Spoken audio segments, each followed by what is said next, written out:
Hi, అందరికీ నమస్తే. Sir మీ పేరు? Janardhan Reddy. Sir me Janardhan Reddy, retired superintending engineer, irrigation and command area development department. Sir ఒక చిన్న క్వశ్చన్. సార్ ఇప్పుడున్న యూత్ ప్రతి చిన్న విషయానికి కూడా డిప్రెస్ కావడము, ప్రతి చిన్న విషయానికి కూడా సూసైడ్ చేసుకుందాం అనే థాట్స్ రావడము, సో వాళ్ళ మీద వాళ్ళకి సెల్ఫ్ కాన్ఫిడెన్స్ లేకుండా పోవడము, అంటే ఎందుకు సార్? అసలు రీజన్స్ ఏంటంటారు? ఇప్పుడు రీజన్స్ ఇట్లా ఉంది బాబు. ఫస్ట్ వాళ్ళు కాలేజీగా రెగ్యులర్గా అటెండ్ అయ్యి రెగ్యులర్ క్లాసెస్ విని మంచి మైండ్ అప్లై చేసి ఇక్కడ జరిగిన దాన్ని ఇక్కడ మళ్ళీ హాస్టల్కి వచ్చి మంచి రివ్యూ చేసుకుంటే వాళ్ళ లైఫ్లు బాగుంటాయి. రెండవది, ఈ విధంగా ఏదైతే ఉందో బాయ్ ఫ్రెండ్ గర్ల్ ఫ్రెండ్ అనేది ఇది మానేయాలండి. మానేసి ఇవన్నీ మానేస్తే వాళ్ళు బాగుంటారు. ఇంకోటి, దాంట్లోనే ఈ లవ్ అఫేర్స్ అనేటివి డెవలప్ అయిపోయి వాళ్ళు నువ్వు చేసుకుందామా నేను చేసుకుందామా అట్లా అనుకొని ఇవి కాకుండా ఇళ్ళల్లో చెప్పుకొని చేసుకొని నేను ఇట్లా ప్రేమించిన అట్లా ప్రేమించిన ఇది కాలేదు, డిప్రెషన్లు వెళ్ళిపోయి చనిపోవడం, వీటికన్నీ మార్గాలు. ఇంకొకటి, ఈ డ్రగ్స్ కూడా ఈ మధ్యలో చాలా అలవాటు అయిపోయినాయి. ఇంజక్షన్లు తీసుకునడము, సెల్ఫ్గా ఇవన్నీ ఉన్నాయి. ఇవన్నిటిని మానేస్తే వీళ్ళు చాలా బాగుంటారు. ఇది నా ఒపీనియన్ ఖచ్చితంగా. సార్ అంటే ఈ ఫోన్స్ కూడా ఏమన్నా? ఫోన్లు కూడా చాలా ఎఫెక్టివ్ అవుతున్నాయి. ఫోన్లు చాలా ఎఫెక్ట్ అయిపోతున్నాయి. సినీ ఫీల్డ్ కూడా బట్టలు కానీ అవి కానీ వేసుకొనడం చేయడము, ఓపెన్ గా ఉండడము, అవన్నీ దారి తీస్తున్నాయి. ఇవన్నిటికి చెడు వ్యసనాలకు దారి తీస్తున్నాయి ఇవన్నీ. ఈ అన్ఎంప్లాయ్మెంట్ ఇప్పుడే మా మిత్రుడు చెప్తున్నాడు బాగా మందు అనేది ఎట్లా అయిపోయిందంటే చిన్న పోరాడు కూడా అలవాటు అయిపోతున్నది. మందు మా దగ్గర మేము చెప్తున్నాం, మేము హాస్టల్లో ఉండగా ఎవరన్నా ఒక బీర్ తాగేస్తే ఆయన పర్సు ఫిట్లో పెట్టుకొని వస్తుండే రూమ్ కు. అట్లాంటిది ఓపెన్ గానే వచ్చేస్తున్నాయి ఇప్పుడు. ఇంకా మరి ఏమున్నదండి ఇక చదువులా. సార్ అంటే ఇప్పుడు అంటే ఉద్యోగాలు లేకపోవడం వల్ల కూడా అదన్నా ఉద్యోగాలే, that is the main reason. ఉద్యోగాలు లేకపోవడం కూడా వాళ్ళు డిప్రెషన్ లో పోతున్నారు. పోతలేరు అనను, కానీ సరి అయిన యొక్క వాళ్ళ దగ్గర క్రెడెన్షియాలిటీ లేదు. అక్కడ ఉద్యోగంలో చేరినా కూడా ఒక అబ్బాయి జూనియర్ ఇంజనీర్ గా జాయిన్ అయ్యి సూసైడ్ చేసుకోవడం కారణం ఏంది?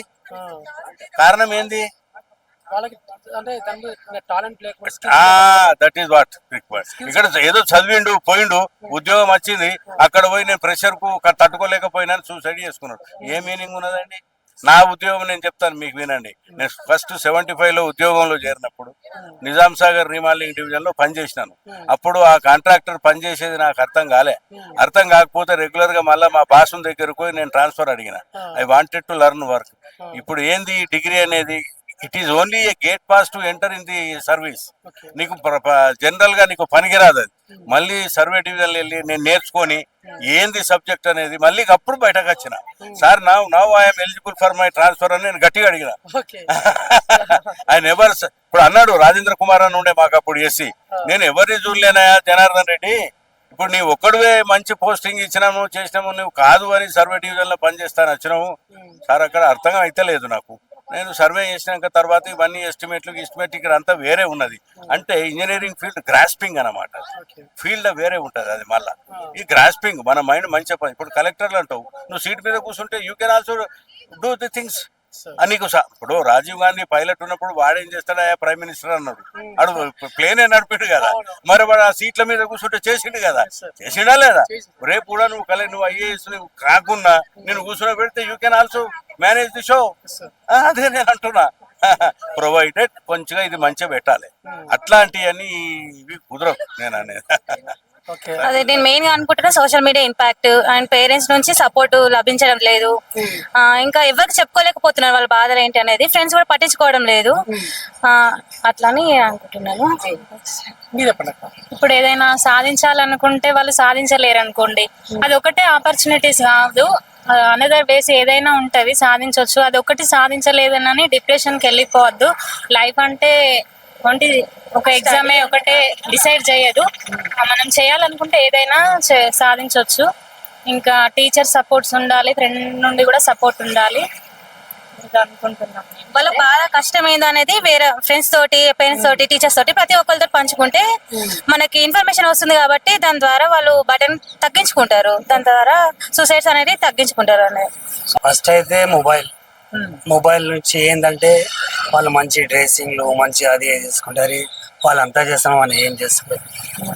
వాళ్ళు మంచిగా చేస్తున్నాం మనం ఏం చేస్తలేము. సెకండ్ ఏంటంటే మన కష్టపడిన జీతం అయితే 20%లా కనీసం 4% అయితే గవర్నమెంటే తీసుకుని 60% మనకు వస్తుంది. 20%లా అంటున్నా, అది 100% అంటలేదు. ఎందుకంటే వాళ్ళ చదువు మీద ఎక్కువ ఉంటుంది ఉన్నమాట. థర్డ్ ఏంటంటే గవర్నమెంట్ మనకు ఎక్కడ పైన బోనిస్తలేదు. ఏంటంటే బిజినెస్, పొలిటికల్స్ మైండ్ డివైడ్ చేస్తుంది అది. ఇంకా సో అంటే ఫోన్ ద్వారా యూత్ ఇట్లా డిప్రెషన్ అవుతూ ఉంటున్నారు. ఎగ్జాక్ట్. సో ఏ విధంగా అంటున్నారు అంటే ఇప్పుడు నేను మంచిగా సంపాదిస్తాను, వాడు చూడు ఎట్లా మంచిగా సంపాదిస్తుంది, నేనేంద్రా భయ్ దానికన్నా తక్కువ సంపాదించాను. ఏమైనా చేయాలంటే వాళ్ళ పైసలు కావాలి, ఇట్లా పోవాలి. ఇట్లా పోతే ఏంద్రా భయ్ నేను 30,000 సంపాదించాను, నీకు ఏడా సంపాదించాలి, దాంట్లో ఏం చేయాలి నీది నువ్వు చేసుకుంటే మళ్ళీ యూట్యూబ్లో ఫోన్లో ఇలా పోయి అది చేస్తాడు. ఏమన్నా లాస్ట్ డైడీ ఇట్లా అయింది, ఏం చేయాలి అంటే నాకు తెలియదు, నువ్వు ఏం చేస్తున్నావు నువ్వే చేసుకొని చెప్తాడు. అర్బన్ పేరెంటింగ్ ఒక లెక్క ఉంటుంది, రూరల్ పేరెంటింగ్ ఒక లెక్క ఉంటుంది. అర్బన్ పేరెంటింగ్ ఎట్లా అంటే పిల్లలకి ఎక్కువ ఫ్రీడమ్ ఇవ్వడం కానీ, రూరల్ పేరెంటింగ్ ఎట్లా అంటే వాళ్ళకి ఎక్కువ రెస్ట్రిక్షన్ చేయడం కానీ, టూ మచ్ రెస్ట్రిక్షన్స్ అయినా టూ మచ్ ఫ్రీడమ్ అయినా ఏదైనా అల్టిమేట్గా అది ఇలాంటి ఏరియాస్కి వచ్చినప్పుడు కాస్ట్ అయిపోతుంది. ఈ ఎడ్యుకేషన్ సెక్టార్లో వాళ్ళకు ఎడ్యుకేషన్ సెక్టర్ ఎందుకంటానంటే మనం ఉన్న ఏరియా, ఇప్పుడు ఈ ఏరియాలో majority of the people education కోసం వచ్చిన వాళ్ళే. వాళ్ళు డిప్రెషన్లకు ఎందుకు పోతున్నారు అంటే వాళ్ళు ఎర్లీ ఏజ్లా కరెక్ట్ చేయకపోవడం.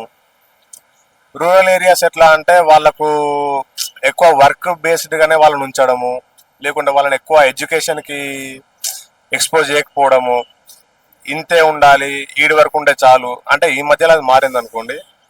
ఇది ఒకటి. ఇంకోటి పర్టికులర్గా అబ్బాయిలైతే అమ్మాయిల విషయంలో, అమ్మాయిలైతే అబ్బాయిల విషయంలో, అమ్మాయిలైతే పర్టికులర్గా ఈ ఏరియాస్కి పెళ్ళి అనే ఒక కాన్సెప్ట్ నుండి బయటపడడానికి రావడము, లేకపోతే ఈడికొచ్చి వాళ్ళు ఏ రకంగా అయితే వస్తూ ఉన్నారో ఆ రకంగా ఈడు ఉండట్లేదు, ఈడికొచ్చి మారిపోతూ ఉన్నారు. ఇది ఒక రకమైన డిప్రెషన్. అంటే ఒక డే వాళ్ళు మళ్ళీ తిరిగి వెనక్కి చూసుకున్న తర్వాత మేము ఎందుకు వచ్చినాం, మేము ఏం చేసినాం అనేది వాళ్ళకి లేకున్నా.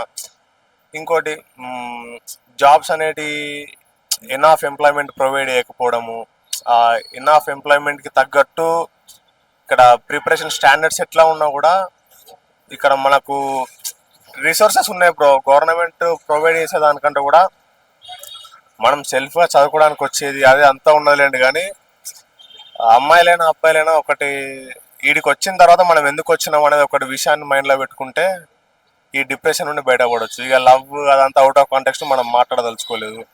అంటే ఎడ్యుకేషన్ సిస్టమ్ అనేది కరెక్ట్ లేదండి ఇండియాలో.